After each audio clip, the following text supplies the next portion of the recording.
O'zbekistonda onkologik xizmat tizimini modernizatsiya qilish bo'yicha keng ko'lamli ishlar amalga oshirilmoqda.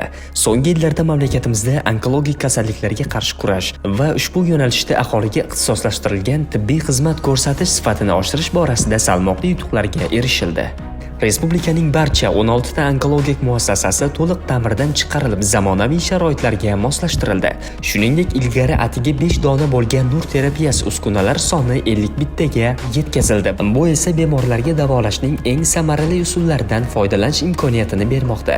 Shu bilan birga 100 o'rinli ambulator va 650 o'rinli statsionar xizmatiga ega eng zamonaviy, yangi Respublika onkologiya va radiologiya markazi binosi qurilib, aholiga yuqori darajadagi ixtisoslashtirilgan tibbiy yordam ko'rsatilmoqda. Mazkur markaz nafaqat mamlakatimiz aholisi, balki qo'shni davlatlar fuqarolari uchun ham yuqori texnologik tibbiy xizmat ko'rsatish imkoniyatini yaratadi.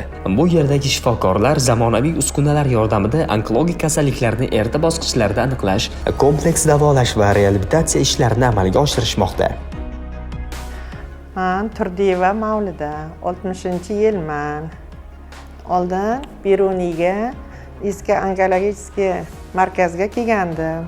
3 ta oldim ag'da, 3 kurs lecheniya. O'zi birinchi kurs lecheniyamdan juda yaxshi shifokorlar, hamshiralar juda yaxshi qarashdilar. Mana hozir prezidentimiz mana shunaqa yaxshi shifoxona ochib berdilar. Mana biz shu yerga kelib, mana 3-marta bu yerga kelyapman. Sharoitlar juda ham yaxshi.